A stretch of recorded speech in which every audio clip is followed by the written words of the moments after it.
Hello, I'm Sarah Barth, Executive Director of Sempervirens Fund. Thank you for joining us in the next of our new season under the Redwoods webinar, in which we explore the beauty and science and history and inspiration of redwood forests. Thank you to Sharp Investments for once again sponsoring the Under the Redwoods webinar series. We are really grateful to them for their financial support of this effort. And we're trying something different this year. We're beginning with a 4-part series on the elements and the elements as they impact redwoods. And we will be discussing fog, which probably more than you can possibly imagine impacts the fate of our beloved redwoods. So I'm so delighted to have with me here today a fog researcher, Dr. Daniel Fernandez, who is a professor at Cal State University, Monterey Bay, who focuses on the collection of water from fog and studying techniques to assess the presence of fog. He operates something called Bayside Fog Collectors for professional and hobbyist collectors. So if you're at all intrigued by that, which I am, who knew there were fog collectors, you can check it out. So with that, I've already told him that I've learned a bit as a result just from my preliminary preparatory conversations with him, and I'm so excited to hear what he has to share with us today about fog. So with that, please welcome Dr. Daniel Fernandez. Thank you, Sarah. Appreciate it. Thank you. I'm going to share my screen and I'll begin the presentation.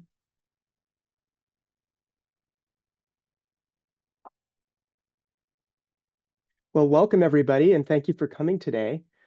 I am going to tell you a bit about fog, but before we do that, I wanted to open up with a question for you to answer, and that is, in the poll that you see before you, what word comes to mind when you think about fog? So single word, I think you can answer with 3 to 30 characters. And I believe I will be seeing what you come up with. And maybe you will be too. That's the goal. So should be able to type it into the dialog box that's in front of you. And while you're doing that, I'll begin talking. But that's always interesting for me to see what do you think about when you think about the word fog?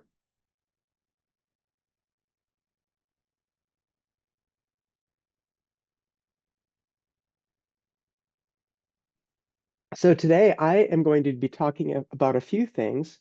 One is, what is fog? Start with the definition of it, and why is fog important to us and to the world? I'll then talk about my own work and others' work in collecting and measuring fog water. And finally, I'll talk about a bunch of applications that many of you will probably find interesting of what you can do with fog water collection and fog science, basically, in general.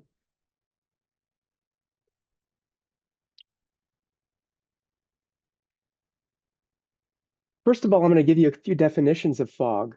One is that it is basically tiny particles or tiny, I'd rather call them droplets than particles, but droplets of water that are suspended. They actually don't fall, they float, which is perhaps a bit odd.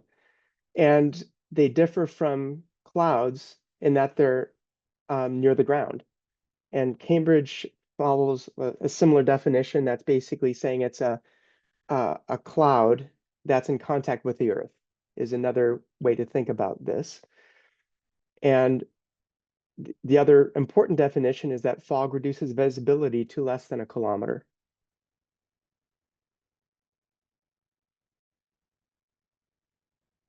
See, I am seeing that people are answering the poll, but I'm not seeing the poll. So if we can see it later, great. We'll get to it if we do. Otherwise, I'll keep going. But I am curious to see what you think when you think of fog. Now, one thing about these definitions is that they can be a little bit contradictory, confusing, foggy, to use the pun, in that I don't talk about what size the droplets would be here. So I'm going to say that in the next slide, but the definition often isn't even agreed upon by all fog scientists. But one of the definitions, whoops, is that droplet sizes are between 1 and 50 microns in diameter. And keeping in mind that the hair, human hair, which is the image on the left, has 100 micron diameter, fog droplets are at most about half the width of an average human hair. And those are the big ones. And as I mentioned earlier, what's fascinating about fog droplets is that they don't fall, they float. Imagine a skydiver who doesn't have their parachute open. They're falling at about 110 miles an hour, which is called the terminal velocity. This terminal velocity gets smaller and smaller the lighter the object is and the smaller the object is. So tiny little fog droplets have such a small terminal velocity that if they move even a tiny little amount in the vertical direction, that they're essentially still. Or they're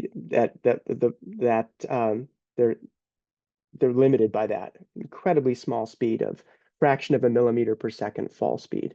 So effectively they float, especially if there's any upward gusts of wind or sideways bursts of wind.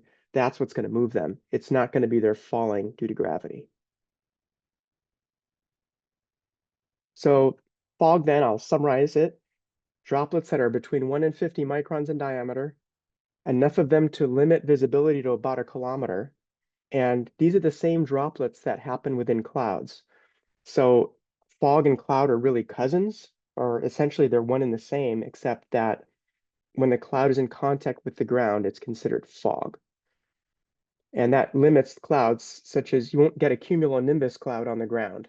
Those require this really strong uplift of the air, which you're not going to get on the ground.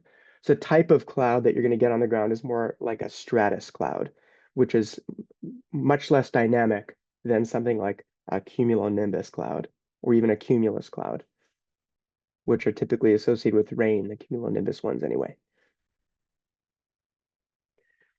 What's fascinating about fog to me, and perhaps to you too, is that it extends from such an enormous spatial scale. Fog can go from the size of these droplets, or even smaller if you want to think about what the droplets have to condense upon. It's tiny, even smaller particulates that are required for fog. But the spatial extent of fog can be tens, if not hundreds of kilometers, as you can see in this satellite image here, which, to be fair, includes not only fog, but also low clouds. But as similar to clouds, there's significant spatial variability, spatial extent that that fog encompasses. Not only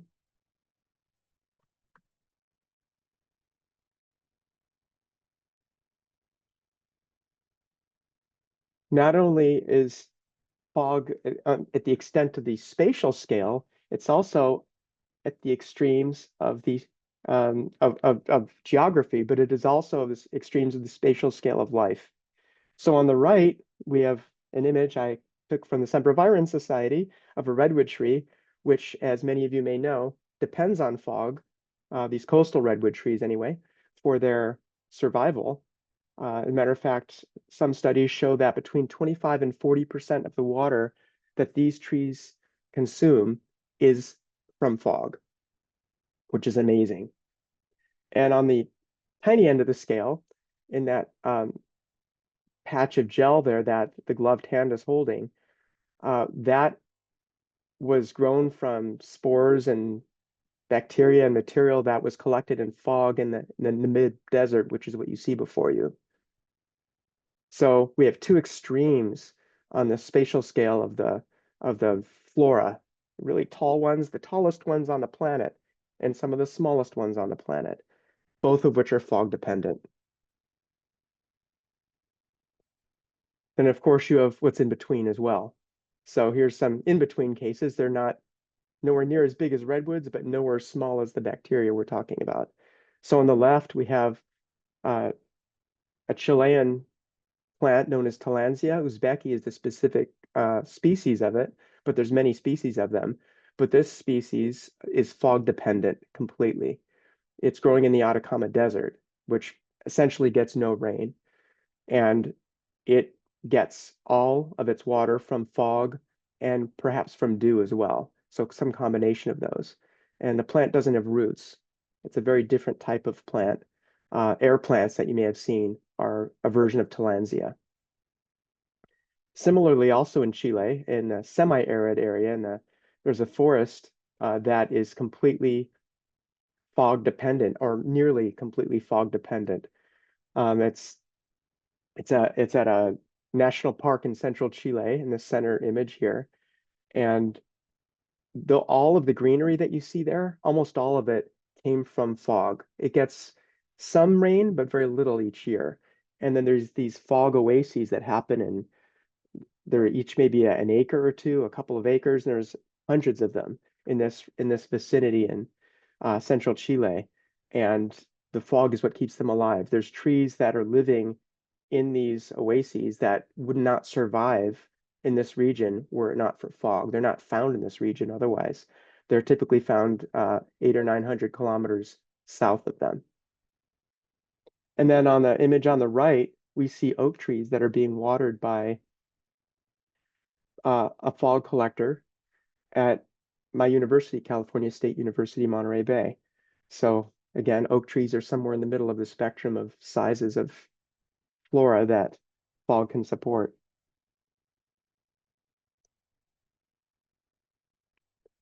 For that matter, fog is so influential, not only does it affect the extremes of the flora, but it can impact the extremes of the fauna.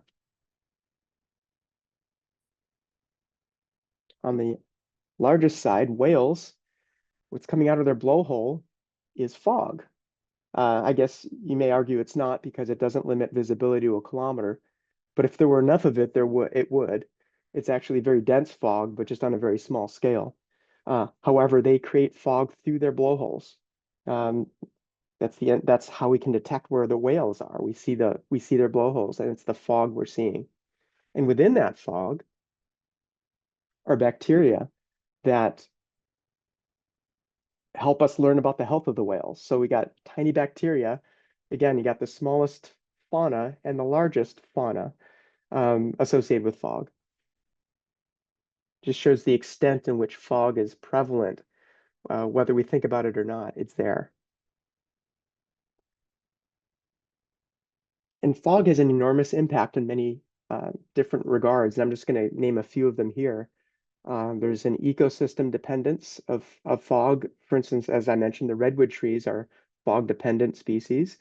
And there are other flora that are fog dependent, such as manzanita and some of the species I mentioned that are found in Chile and of course in North America as well. Fog causes cooling of the air, particularly in the coastal regions where it often occurs, but it's not only there. Mountaintops are known for the clouds at the top, but you may, depending on who you are, you may define those clouds to be fog. And so they promote cooling. And in some cases, the fog can actually create a little blanket, which is actually going to warm the surface. If you've ever gone out, like I know last night here in Monterey happened to be one of those rare clear nights, those can be really, really cold. When you have fog, it's going to be cold, but not as cold as when you have no fog or no cloud cover, because the fog actually can trap any heat that's radiated by whatever objects happen to be there, the land itself. Without the fog, you're going to lose that heat. So fog can actually result in not only cooling, but warming. That can impact fish survival when you're talking about rivers where the temperatures are tending to get high, certainly with climate change and with greater exposure to sun. So fog in some cases can provide a haven for those fish that require cooler temperatures. Fog also influences travel safety, making it an enormous priority for people to know and understand.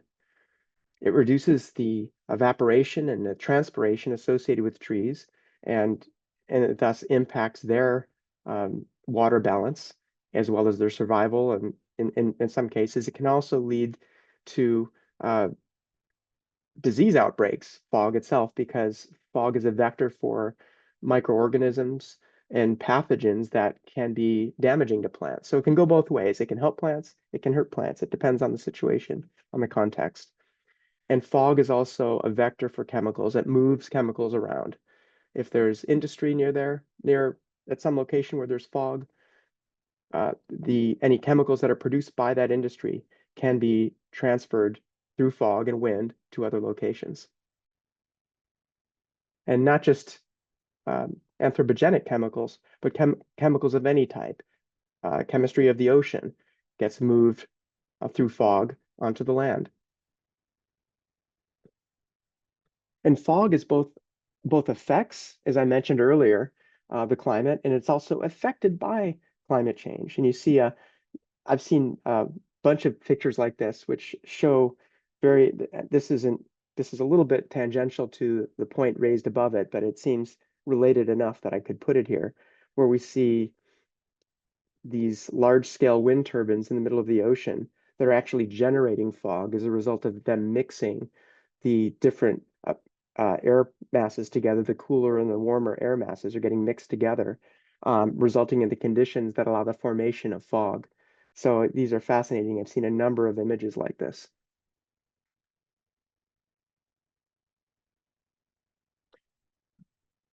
So collecting and measuring fog water, why would we want to do this?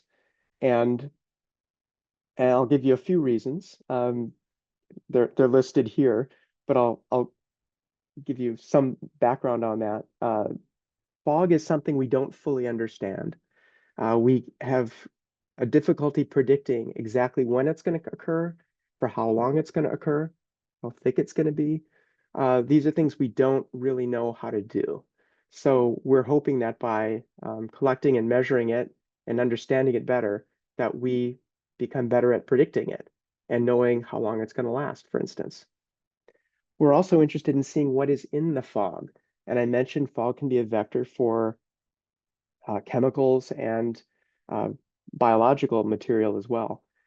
So knowing what's in the fog and where it's going to go and what the impacts of that could be is important. And then the last one is the one that's got me interested in fog in the first place is, can we obtain water from fog? And how much water can we obtain from fog? And I'll talk to you about that in a few slides. This is an example of what are known as standard fog collectors. The one on the left is deployed in Big Sur, which is, there's a UC natural reserve there, and it had been deployed. It's no longer standing, and it's in the process of being collected, but it had been there for several years. And the one on the right is actually at one of the iconic fog collection locations in northern Chile, um, in a city known as Antofagasta, and it's on a mountainside outside the city at about 2,700 feet elevation, I'd say. And I visited this site just a little over a year ago, and what I find fascinating about it is if you can see right underneath the fog collector, you can see a really wet zone, and that's water that the fog collector collected, or that it intercepted, I should say, from the wind and the fog above it. And then that water, so what happens is I should state how these work. There's mesh in these fog collectors, and that mesh collects the tiny droplets of fog that are, again, between 1 and 50 microns that otherwise would never probably hit anything. They would just eventually evaporate. But by having these vertical structures here, the mesh collects those little droplets, they coalesce, the water flows down that trough that you see right below the mesh, and then it's measured by the rain gauge that's to the lower right. That's the white item right here. And then the water just drips onto the ground. And as a result, you have all these plants that have just taking this as an oasis. So just an amazing shot that shows the impact that fog can have in just a small area right here. And this is one of the best sites I've ever seen for fog collection. So this is not what you'll normally get in your backyard if you have fog. This single square meter device here that you can see, that mesh, collects probably about 25 liters a day average from the fog. Coming back more to local, at my university, California State University, Monterey Bay, uh, uh, I have quite a few fog catchers that have been deployed on or near campus. And so on the left, what you see is you see the state of California and and a significant number of fog collectors that had been deployed. Some still are deployed. There's others actually that have been deployed since then at various locations. But it shows at least some of the locations where we've had fog collectors, or in some cases still do have them. And then I blew up the image there from that the arrow is pointing to near Cal State Monterey Bay, which is my home university. I have several sites where there are quite a few fog collectors deployed. And one of them that the second arrow to the right is pointing to is our library, where I have 10 fog collectors deployed behind the library. And these were actually deployed. The university asked me to deploy them back in 2018 to help sapling oak trees that they were planting receive some additional moisture. So with a class, I think I have some photos that show this. We deployed these 10 fog catchers, and out of the 10 oak trees that were planted near the 10 fog collectors that are slightly larger than the standard ones I showed you earlier, 9 of them have survived still, and the fog catchers are still there. And they've become actually quite a stop for visiting students and tours. So a lot of our students who visit our campus see the fog catchers and they're like, wow, never thought you could do that. You could actually catch water from fog and then use it to water something, and it gets them very excited. So the university's actually provided some funding for me to go and work with a couple of my students to upgrade these fog catchers and make them, because they start falling down after a period of time. They eventually break. So they've become such an attraction that we're going to keep them there. And here's a before and after. So on the left is 2018. On the right is actually a 2023, about a year and a half ago. You can see a very healthy oak tree behind one of the fog catchers there. Not only did they act to provide more water for the oak trees, but they also provided some wind protection. And here's a few of the students that worked with me back in 2018. They were very excited when these all got up. And I couldn't have done it without that many students. You just need so many hands. But it was like herding cats, let me tell you, getting 10 of these large fog collectors deployed and collecting data within a few months. And again, above is the before and below is the after. You can see the landscape has changed in the 5 years.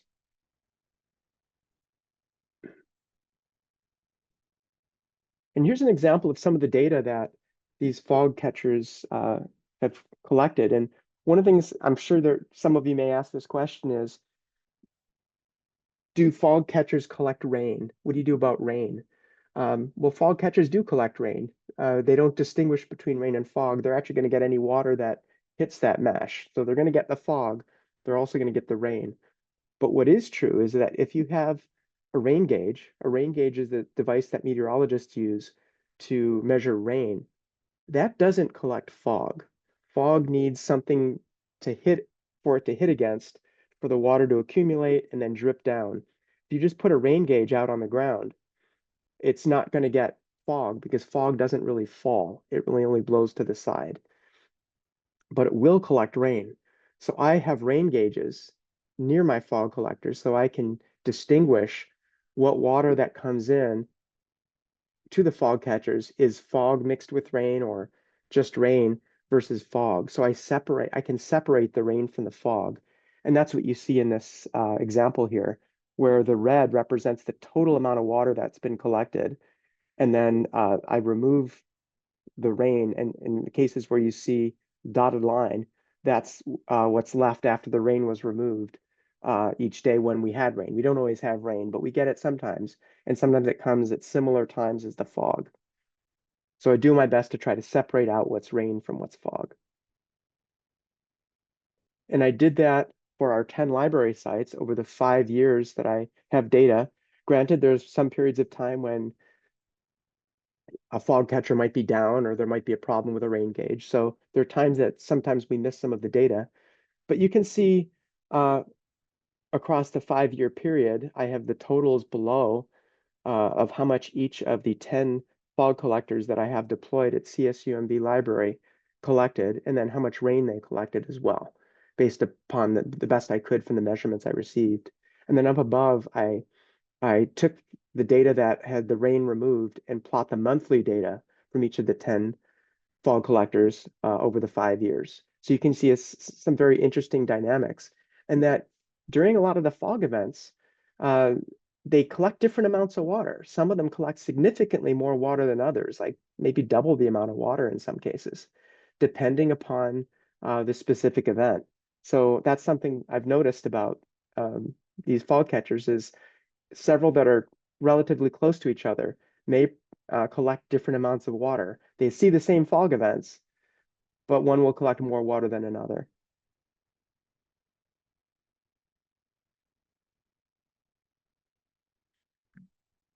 And if others are interested, I can talk about some of the other data uh, that I've been looking at. I've had dozens of sites, as you saw from an earlier map. But here's one example of something called a transect, where a site here, this is Monterey Bay in Central California, and this is my university is somewhere around here where the arrow is. And this is a location called Moss Landing, and it's basically a marine lab, and it's also a harbor. It's kind of the mouth of Monterey Bay. And the Salinas Valley goes down this way. And often, when there's fog coming in, and it'll go up the valley in this direction. So in satellite images, we often see kind of a whitish area of clouds and fog over Monterey Bay, and then there's a path that it follows down the Salinas Valley.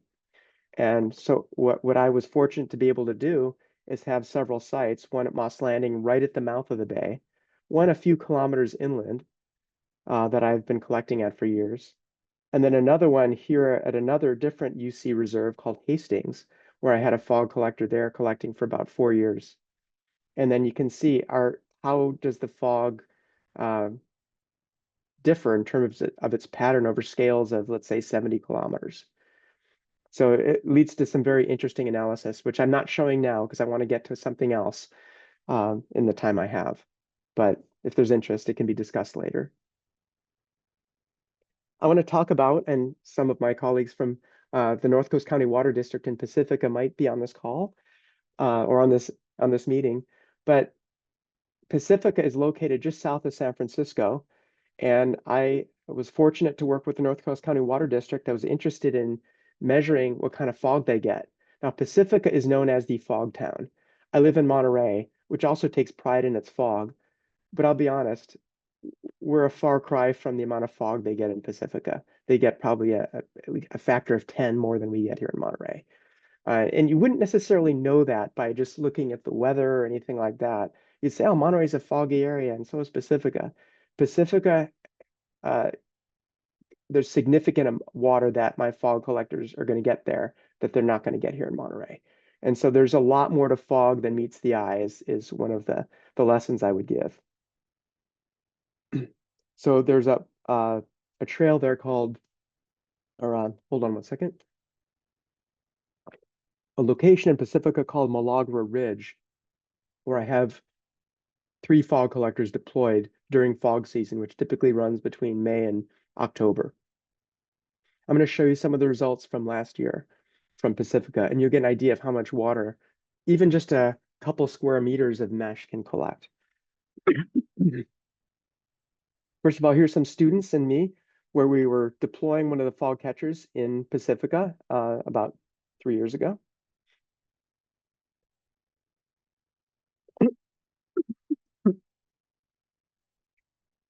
Then this past spring, I deployed 2 more fog catchers.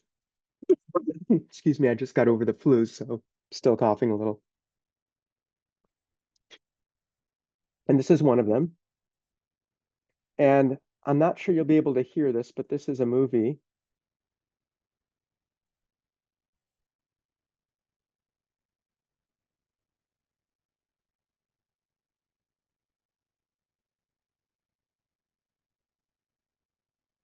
So it's certainly one of my things I enjoy significantly during a foggy event to be at a fog collector and watch the fog accumulating on the mesh, dripping down, and then flowing out of the trough, and usually into a rain gauge. This is before I deployed the rain gauge.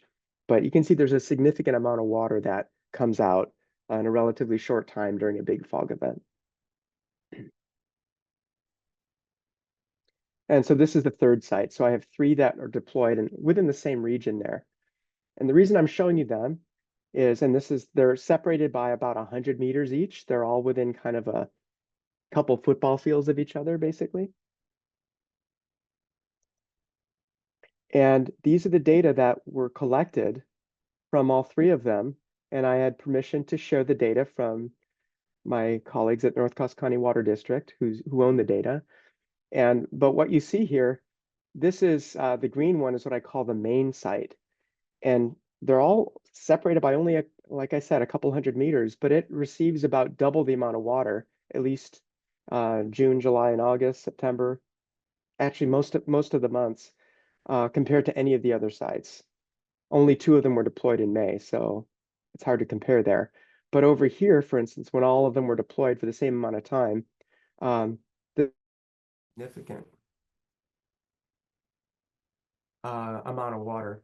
I'm noticing that, okay. Hopefully you can still hear me. It sounds like my microphone situation's changing a little bit on my end, but let me know. Somebody will let me know if I'm not being heard.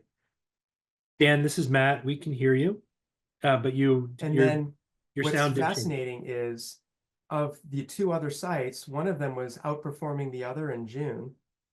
Then they became equal in July, and then the other one started outperforming the first one, or the second one, I should say, in August and September and October.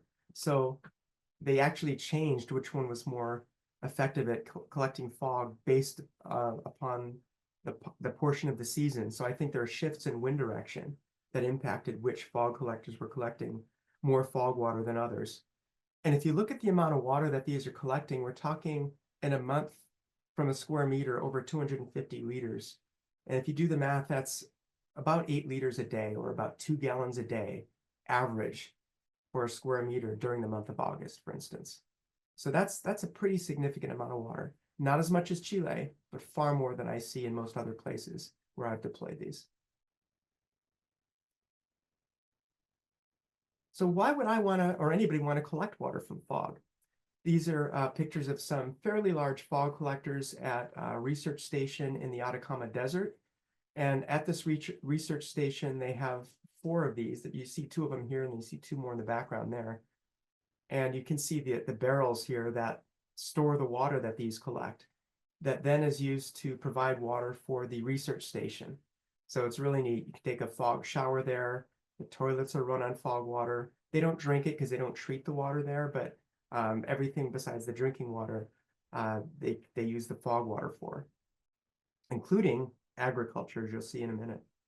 So why would we want to collect water from fog? Well, to save it and use it for whatever you would use water for. And I have a few examples here of potential applications. As I mentioned, there's agriculture. This is not the site in the Atacama Desert. This is a bit north of it, and it's still an area that I think would still be considered semi-arid. But this is an aloe vera field that's using fog water for irrigation. And these are some plants that the caretaker who lives there is using fog water to promote.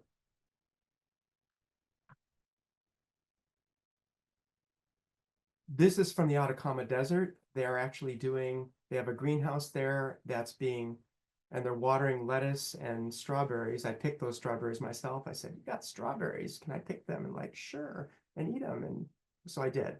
They were good. So they were all of this is water from fog water. Aquaculture.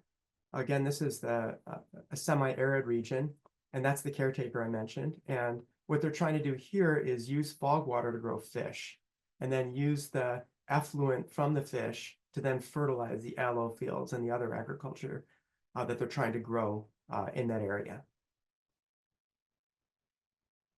Reforestation in places where there's fires. where the forest was decimated, the forest used to be the thing that collected the fog water. Without the forest, there's nothing vertical to catch the fog water. So perhaps these are sensible locations to set up large-scale fog collectors to collect that water and allow the forest to recede. And then there's me with a couple of my colleagues in Chile, and I want to home in on what we're drinking. It's actually a beer known as Atrapa Niebla, which is means fog catcher beer.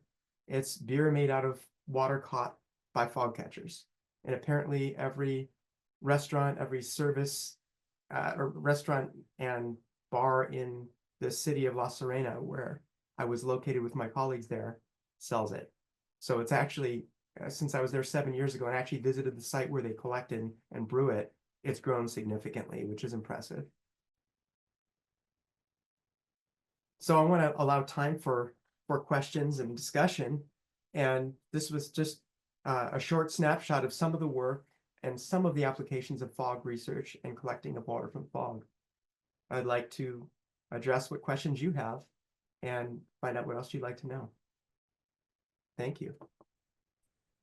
Well, we'll start with some questions from me. That was great, Dr. Fernandez. And as our audience may know, but if not, I'll share with them. Redwoods. Hold on 1 second. My microphone seems to have, or my speaker seems to have faded. That was the problem I had. I'm gonna see if I can fix that. So okay, great. I'll stop sharing now. Redwoods get 30 to 40% of their water from fog. It's why they are called the coast redwoods, and they're located along the coast. And in places where there's not fog, you are not going to see the kind of intense redwood forest that we have in our region. And so I'm particularly interested in and thinking about, as you've been tracking fog, are you or other researchers starting to see impacts from climate change on the abundance or presence even of fog and what you might be learning? Okay.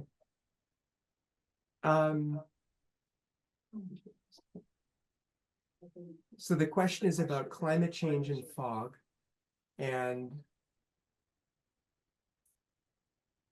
I've been collecting fog for about 15 years or so. I have maybe that much data, and I've seen years where we have really much less fog in a given area than other years. But it's really difficult to come up with a trend associated with climate change that I could say, oh, I've been looking long enough to see, oh, that's really decreased. I can say that there's a paper by Johnstone and Dawson that has looked at this in terms of redwood trees and actually also airport data on fog. And what they found is a significant reduction in fog from the 1950s to the early 2000s. And then it's interestingly, since then, the amount of fog has gone up a bit. I don't think it's come back to its 1950s level, but there's a number of things that impact the amount of fog we get. In addition to the temperatures associated with climate change, we also have pollution. When you have more pollution, you actually have more of a tendency to have fog because the particulates in pollution are particulates that allow more condensation of fog water, so you can actually generate more fog from them. And the other thing I would say is the results, climate change, I think, is going to be affecting things in fits and starts. I don't think it's going to be an even like, oh, we're seeing a uniform decrease now. We're going to have years where maybe it's more, years where it's less. We're going to have different anomalies taking place where we may get more fog in regions that may have surprised us because there happen to be bigger temperature differences between ocean and sea. And then in the long term, we'll see what happens. You know, we may have significantly less as the temperatures tend to go higher everywhere. Are you absent pollution, additional pollution in our region, which of course we're not going to be supportive of? But are there ways to attract fog or to create fog so that if we start to see declines in particular areas and we're concerned for not only redwoods, but other flora and fauna, or for our own sake, are there ways that you're aware of to address that, or fog is going to be where it's going to be and it's just somewhat beyond our control? Fog would be difficult to manufacture on a large enough scale to make a difference. I think the effort of doing that would be much better put into something else, probably. Yes, we can manufacture fog. We do it for parties. We do it for, on small scales using fog makers, and some humidifiers are actually little fog machines. But it's not something I see as, oh, it's going to help us in our ecosystem challenges. Yeah, it's not going to be the conservation strategy Sempervirens deploys in the next 125 years.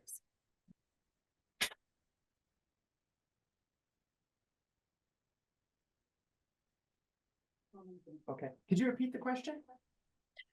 I just observed it's not going to be the conservation strategy that Sempervirens uses in the next 125 years to ensure the survival of redwood forests. We're not going to be able to create enough fog to solve that problem. If as Dr. Dawson and others have commented, there seems to have been some diminishment in fog in the region.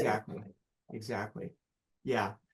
I would say the best bet would be, where there is fog, how can we make the best use of it by planting the proper flora in those locations?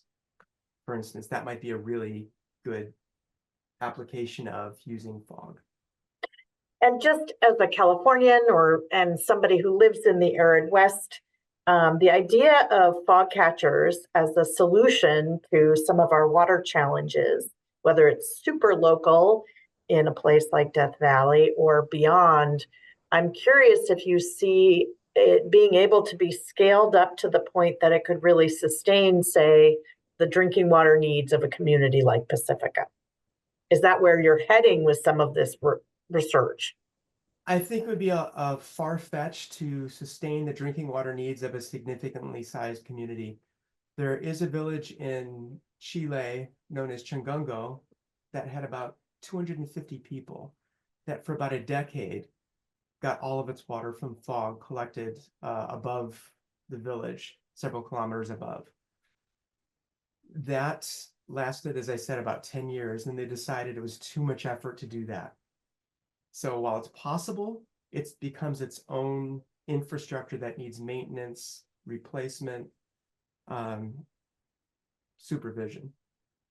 Yeah, though one could imagine a scenario if you're looking at all the effort it takes to do desalinization or other things that we might do in communities that are desperate for water. I wonder if fog becomes more attractive. I don't know. It's interesting to think about.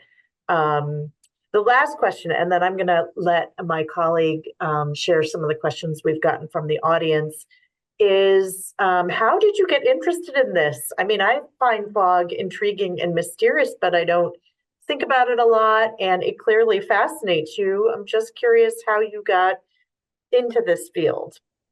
I actually have a TEDx talk that talks about this. And basically, I was at a meditation retreat. It was really hot. I was trying to cool off my tent, and I just started thinking about water and fog and wondering if we could get water from fog. And that prompted some research, and I found out there are people who were doing that, including a nonprofit in Canada known as FogQuest. And I contacted them, and that introduced me to the field. Well, I'm sure we will put into the chat. Here we go. There it is, that TED Talk if people are interested. Well, let me turn it over to my colleague, Matt, and see if he has some questions from the audience he wants to share with you. Sounds good. Thank you so much. We have lots and lots of questions. So I wanted to start with something pretty fundamental. You talked about what you're seeing. One of your objectives is looking at what's in fog. What are some of the things that you're seeing? Is there anything that's surprising?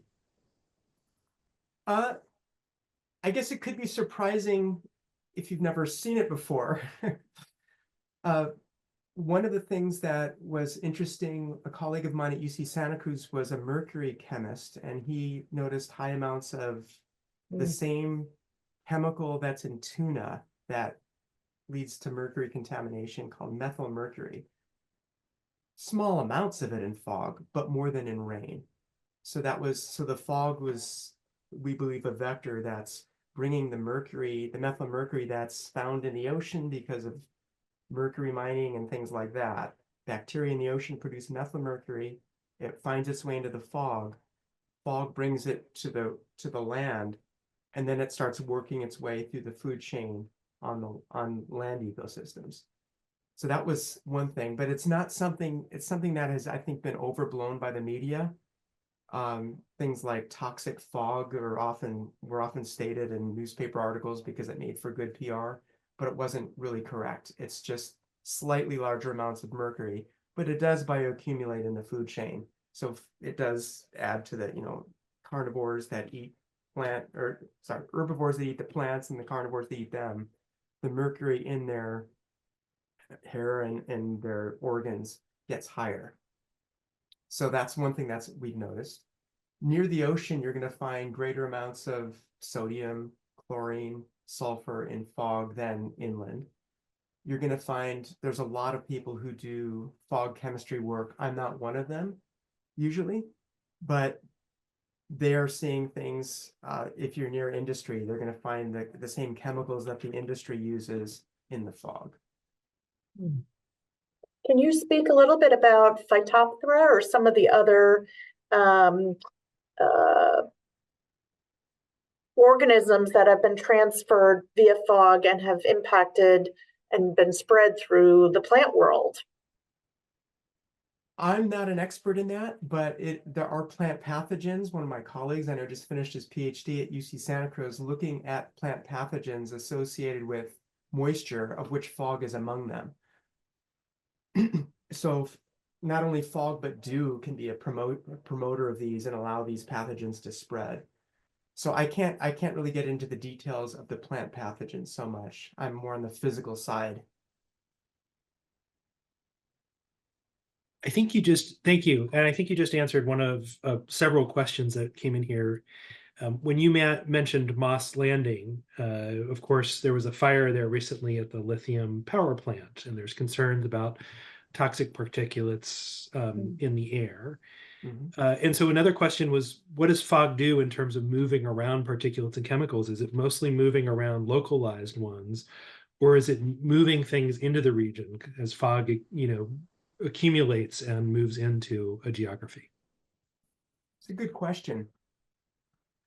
My limited understanding, based upon some limited measurements that we've made, is that the fog doesn't move it more than probably a few kilometers. I don't see fog transporting material more than that by a fog, because I think what ends up happening is the specific droplets that are carrying those chemicals are going to evaporate eventually. They only last so long. But they will move, I believe, more than they would move if there were no fog. But that scale of that motion is going to be more limited to, on the order of a couple of kilometers.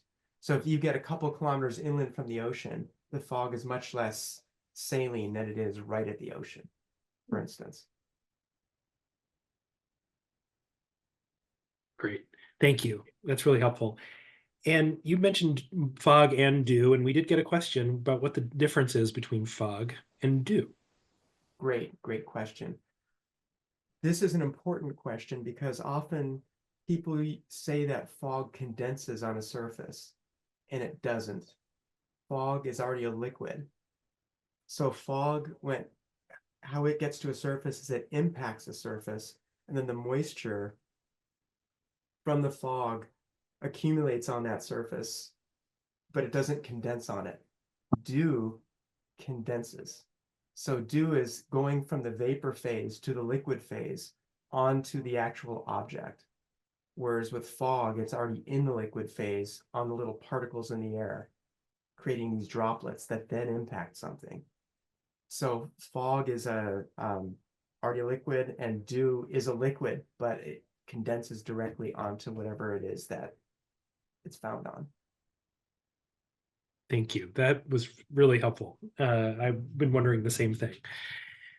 We have a lot of questions about fog catching technology. And I don't want to go through them all because there's lots of them, but is it possible for folks to reach out to you through your website to learn more about fog catching technology, its availability, hobbyist use, or suggestions on how best to deploy the technology? Certainly. Actually, I have on my business website that you kindly put on the chat a little while ago, I have a bunch of videos that I've created to answer a lot of the questions, because I often get a lot of questions that are the same from people all around the world, and there's only so many I can answer because I'm a professor and have to answer my students' questions. So I've created a lot of videos that are made available, readily available for people to look at on my business website. And I do sell materials on the website. I will say some folks have said recently, why are your fog catchers so expensive? And the reason is because it takes my time to build them. I don't order them. I make them myself. And so it accounts for my time. But on my website, I have directions for people who want to make their own. So there's ways that they can actually do the work or do the building on their own that won't cost them the same amount of money as actually buying a fog collector. That's So are great. people starting to use these, Dr. Fernandez, for things like watering their gardens? Some are. I would say the question is, how much water are you going to get from it to justify what, and does it justify the purchase or construction of one? Yeah, That would be the question that I would ask if I wanted to do that. But there are people who are doing that, or they're interested in doing that. And even if they do it, the question is, how much water are they getting? And is it making enough of a difference? That's why I think measurement comes in so handy. It's like, how much did I get? Otherwise, it's dripping onto the soil, which is great, but you don't know how much you got. And eventually, I think the interest may wane if there's sort of no knowledge of how much water is actually coming out of them. yeah. Okay, well, I think, Matt, unless you have one last question, I think we may be at getting to the end here. Do you have anything else you want to ask? I'll ask one very quick one, I think. Is fog more prevalent in the day or night, or is there no distinction? Great question. Fog is going to be much less prevalent typically during the day. Actually, didn't show a graph of that. I have a graph that shows the 24-hour fog totals over the course of a month. But it's going to be typically absent during the day. Most of the day when there's sun, it'll burn off, and it'll reappear in the evening. And during the night, it'll actually cycle, although it's hard to know because we're all asleep most of the time. But it cycles. It'll come and it'll go. In the evening and in the morning, it'll tend to be there, and then it'll evaporate during the day, and then that cycle repeats when we're in kind of a fog period. It's almost like an organism, like I'm imagining an amoeba, but a bank of fog instead. Very much so. I feel like that often. And it's fickle. Yeah, well, so thoughts of trying to control it either for production of water for human use or to support conservation purposes sounds like we're still a ways off from something like that being a possibility, if ever. Right. Well, thank you. I want to thank you for your sharing your insights and your expertise, and encourage folks who are interested to check out your TED Talk and your website. And to our audience, thank you very much for joining us. We will be back again with another webinar next month, and we'll be moving from the element of water to the element of land. So I hope folks will join us in February for our next Under the Redwoods webinar. And Dr. Fernandez, thank you again for joining us in your presentation. And finally, one last thanks to Scharf Investments for their ongoing support of this webinar series. So we will see you next month under the Redwoods. Thank you very much. Thank you.